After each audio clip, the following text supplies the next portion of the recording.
En el 2019 la situación del turismo mundial era como una bomba de tiempo a punto de explotar. Barcelona estaba atravesando por una crisis sin precedentes con respecto a los pisos turísticos. Tenemos demasiada vivienda turística y lo que planteamos desde el ayuntamiento es limitarla. Venecia, a punto de aprobar un impuesto para las personas que pasaron solamente un día dentro de ella. La ciudad de los canales se ahoga de turistas. Y el Museo del Louvre en París estaba totalmente atestado de turistas al punto de reventar sus aforos. El 80% de los visitantes del Louvre van a ver a la Gioconda. Pero de repente llegó una pandemia. Esta pandemia era como si hubiera cortado el cable rojo de esta bomba a punto de explotar e hizo que el turismo parara durante varios meses. Ahora, con una vacuna a la vuelta de la esquina, cabe preguntarse cómo será el turismo mundial después de esta crisis sin precedentes. ¿Cuáles son los comportamientos turísticos que irán a cambiar o que iremos a cambiar para tener un turismo muchísimo más ameno sin necesidad de llegar a la crisis a la cual estábamos llegando? Mi nombre es Dan Gamboa y esta sección se llama El Ministerio de Exteriores.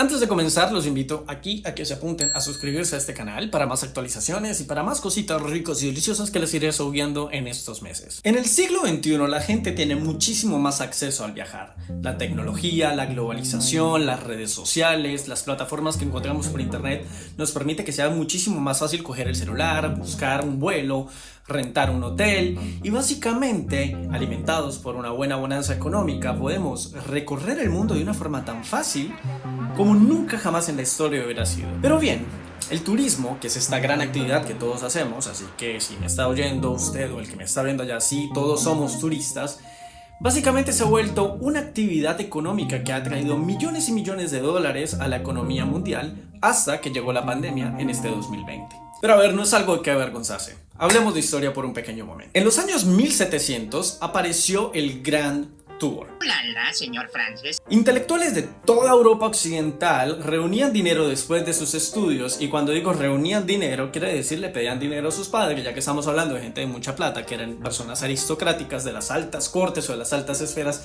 de Inglaterra, Francia, Alemania y demás países de Europa occidental, para poder viajar hacia lugares en los cuales pudieran despertar o descubrir o conocer de primera mano grandes obras de la arquitectura, grandes obras de literatura, ponerse en contacto con filósofos, ponerse en contacto con académicos y de una vez establecer todo un buen contacto, toda una buena red de networking en estos sitios. Lo cual sí quiere decir que viajar siempre ha sido una cosa de privilegios. ¿Cómo no se me había ocurrido? Si hay algo bien importante con respecto a estos viajes del Grand Tour es que estaban inspirados. Por ejemplo, el viaje de Italia, que comenzaba en Turín y pasaba por Florencia, pasaba por Roma y finalizaba en Nápoles, estaba inspirado en la obra y las investigaciones de un papichulo de la arqueología y de la historia del arte llamado Winkelmann. ¿Qué sucede con este man? Este tipo básicamente hizo poner en la esfera pública y en la esfera del arte una adoración a la experiencia estética de lo que vendría siendo el arte clásico, específicamente el arte grecorromano. Y esto cautivó muchísimo a toda esa generación de gomelitos de Inglaterra y Alemania que querían simplemente viajar a Italia para poder tener este enriquecimiento cultural. Estamos hablando de cómo una persona con un bagaje, con una investigación, puede inspirar a otros viajeros a que sigan literalmente su misma ruta de viaje, tratando de cultivar o de aprender de las experiencias que esta persona aprendió. A partir de ahí, hemos tenido altos y bajos con respecto a la historia del turismo. A ver, la crisis que está pasando con el COVID tampoco es que sea nada nueva. Evidentemente la gente no viajaba cuando fue la Primera y la Segunda Guerra Mundial, dos de las grandes crisis que ha tenido el siglo XX, y el cual básicamente paralizó el mundo entero. Pero así como pasaron esas crisis, también pasaron grandes despertares, especialmente el de después de la posguerra, después de la Segunda Guerra Mundial. Y hubo un viaje bien particular al cual yo, particularmente, y aquí me responsabilizo yo la culpa, hizo poner en el mapa a un país como un gran destino turístico. Y no solo eso, como el gran destino de la iluminación. El viaje de los Beatles a India. Sí, estoy hablando del viaje que destruyó su música. ¡Ay, sentí ñáñaras en el occipucio y las falangetas! India ya era un país reconocido a nivel mundial, no solamente por su herencia arquitectónica, que es bastante grande, sino también porque haber inventado el Kama Sutra en una época donde no había papel higiénico. Los Beatles llegaron en 1969, poder entrar en una gran etapa de exploración y descubrimiento personal, los cuales lo llevarían y los iluminarían para poder tener más inspiración musical o no sé, simplemente ser mejores personas. Aunque no lo crean, esta idea y este solo viaje impactó tanto en la cultura pop y nos impactó tanto a nosotros que básicamente hizo que a partir de ahí y en los próximos 60 años la India se volviera el gran lugar de la iluminación mundial y específicamente si eres viajero. ¿Cansado de bañarse siempre en el mismo lugar? ¿Está hastiada de acumular basura en la alacena? ¿No soporta la idea de caminar con zapatos? Te tenemos la solución. Ven a India, el país de la exploración personal, donde te iluminarás con todas las experiencias mágicas que solo este país puede ofrecerte. Podrás bañarte en el río Ganges, tener tutoriales de maquillaje y sobre todo visitar a la gente pobre para que le tomes fotos y le digas a la gente de tu país que eres buena persona. Si llamas ya en los próximos 30 minutos, te incluiremos este tutorial para que te tomes fotos en esta pose y tengas más de 1000 likes en Instagram. No sé si ustedes se acuerdan, pero en los 80 y en los 90 había muchos programas de televisión acerca de mochileros que viajaban alrededor del mundo, buscándose a sí mismos, poniéndose en esos lugares bastante vulnerables para tratar de afrontar cosas que no encontraban en su país de origen. Es por eso que tenemos, por ejemplo, programas europeos o programas gringos de personas que viajaban al tercer mundo. Planeta solitario, negativo, la mitad. O personas del tercer mundo que viajaban a lugares del tercer mundo. Es que esto es un despelote. Oye, que se aterra, hombre, que se aterre una europea, hombre, que vaya allá, pero una berraca que vive en este país. Itinerarios de viaje que llegaron a crear fábricas, básicamente, publicaciones, empresas enormes, como por ejemplo Lonely Planet, donde las personas retrataban lo que eran sus viajes y los demás viajeros decían: uy, qué interesante, yo voy a hacer esta pequeña ruta del amor. En 1960 habían alrededor de 70 millones de turistas alrededor del mundo. Para el 2018, esa cifra ya estaba en 1.800 millones de turistas mundiales. Ya para el 2019, la cifra de 5.000 millones de dólares al día era producida específicamente por actividades turísticas. Entonces, ¿cuál fue el problema o cuál fue el asunto que hizo para que en los últimos 10 años el turismo mundial estuvo a punto de reventar? ¿A quién no le ha llegado, por ejemplo, quién no ha llegado a una página web buscando, por ejemplo, cosas que hacer en México y le dicen: estas son las 50 cosas que tienes que hacer en México, o estas son las 20 lugares que tienes que ver? Y lo peor es con el chantaje de antes de morir. Estos son los 20 lugares que tienes que conocer antes de morir. O sea, si tú te mueres, moriste mal, fracasado. Cuando llegas a la puerta de San Pedro... ¿Fuiste a la pirámide de Cholula? No. 20 días en el purgatorio. Porque la industria misma movilizó a que el viaje se volviera prácticamente una razón o un certificado de éxito. Es decir, si tú no viajabas, no eras nadie en la vida. Si tú no recorrías el mundo, estabas perdiendo el tiempo. Viajar se volvió una experiencia que era inducida a las personas a las cuales ni siquiera les gusta viajar. Tú veías, por ejemplo, un comercial de un auto y el comercial del auto era un carro sin chofer viajando por el medio de un desierto. Cualquiera de las cosas que se decía en la publicidad iba impactando directamente en la psiquis del pueblo, en la psiquis de la gente, diciéndole que viajar era un gran parámetro de realización personal. Y no solo eso, de posicionamiento social. Por ejemplo, yo me acuerdo muy bien cuando estaba caminando por el Cairo, estábamos conociendo varios viajeros alrededor del mundo y entre ellos había una chica de China. Alrededor de las 5 o 6 de la tarde, después de haber caminado a la ciudad, no me acuerdo quién fue el que le dijo que a varias tiendas que necesitaba ir porque tenía una lista de cosas que quería hacer en el Cairo, en Egipto. Varias de esas tiendas ya estaban cerradas. La tipa se puso a llorar, literalmente a moco tendido, porque le faltaban cosas para comprar y porque sin esas cosas su experiencia de viaje no estaba del todo llena. ¿Hasta qué punto se está llegando con influenciar al turismo para poderle crear frustraciones a la gente con los lugares que necesita viajar? Y eso en gran parte se debe, y lo tengo que admitir, a las personas que escriben sobre turismo, a las personas que hablan de turismo y a las personas que viajan por el mundo. Están básicamente heredándoles esas experiencias o esas rutas de viaje a las personas que los están leyendo. Muchísimas personas simplemente lo que hacen es calcarlas y tratar de repetir esas experiencias de viaje, como si todas las personas fuéramos exactamente iguales.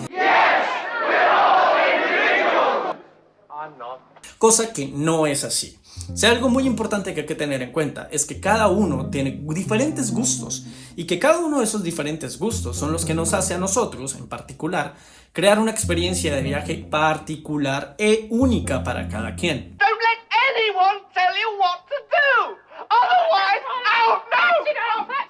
En las redes sociales, las experiencias turísticas se están volviendo cada vez más monótonas. Cada experiencia de viaje se parece muchísimo a la experiencia de viaje de alguien anterior. Es decir, que nosotros no estamos viajando para crear criterios propios, sino que estamos viajando coleccionando los criterios de los demás. ¿A quién no le va a gustar? El 40% de las personas elige un destino de viaje solamente si este destino de viaje es publicable en Instagram. Ese es el nivel de corrupción de la imagen que se ha tenido en las redes sociales. Y más allá de eso, el nivel de idealización de la imagen.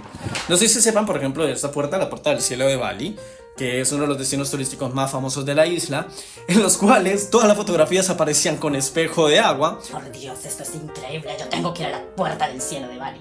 Cuando en realidad es una imagen falsa. Era simplemente el señor de la entrada de la puerta que tomaba las fotos, ponía un espejo debajo del lente del celular y era así como se creaba el efecto del espejo de agua. ¿Cómo es que me vas a meter este gasociego esta p***? El COVID-19 básicamente nos ha traído una nueva realidad.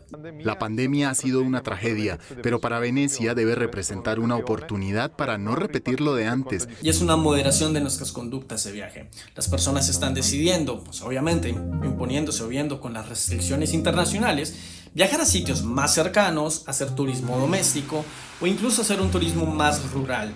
Ir a sitios a las afueras de las ciudades, acampar, no hacer glamping, por Dios, pero pues cada quien gasta dinero en lo que quiera. Eso sumado al hecho de que hay un experimento mundial en estos momentos y es el teletrabajo. Muchísimas empresas están viendo cómo su capital humano es mucho más fácil tenerlo en cierto porcentaje trabajando desde casa que tenerlos obviamente ocupando un espacio en sus oficinas. Y estamos hablando de dinero, porque pues rentar un espacio de oficina no es barato. Y ejercer una labor de turismo más pasivo que esté combinada con su labor de trabajo. Y claro, obviamente con la cuarentena que tuvimos, también tuvimos nuevas actividades. Pornhub Premium Lifetime Membership. Después de esta gran hibernación turística que está dejando el COVID y de esta gran oportunidad histórica de dejar que el planeta respire por una vez por todas sobre la gran carga que tiene el turismo de masas, pensar en que si hay alternativas adicionales a los mismos típicos destinos turísticos que nos encanta ir.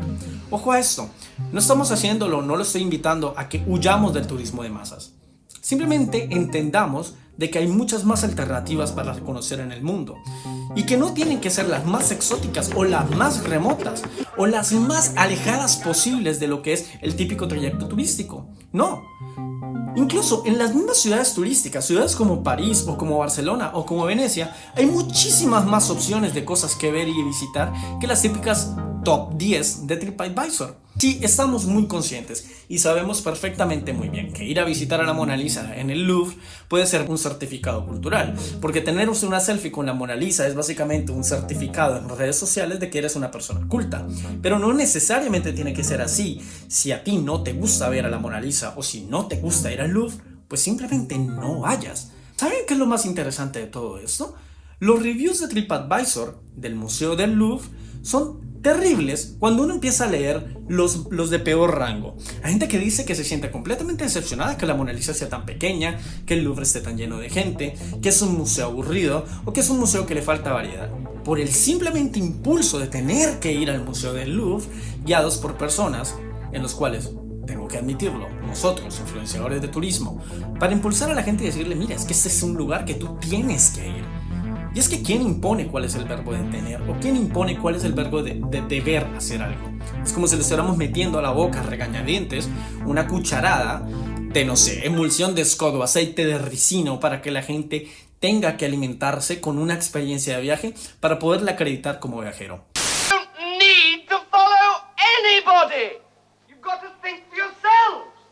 La realidad es que no es así. Muchos de los mejores viajes que he hecho en mi vida han sido viajes en los cuales me he movido por mis propios gustos y por mi propia curiosidad. No pasa absolutamente nada si van a París y no ven a la Mona Lisa. No pasa absolutamente nada si no entran a las pirámides de Egipto. No pasa absolutamente nada si no se suben a la Gran Muralla China. En serio, no pasa absolutamente nada. Si no les gusta, no lo hagan. Muchísimas gracias a todas las personas que han llegado hasta el final del video. Pueden seguirme en todas las redes sociales como DanGamboaB y también apoyar este proyecto en Patreon, donde voy a seguir creando más historias de Instagram y escribiendo el libro, que tengo una gran sorpresita para todos ustedes. De parte de su servidor. Muchísimas gracias y nos vemos en una próxima ocasión. Chao.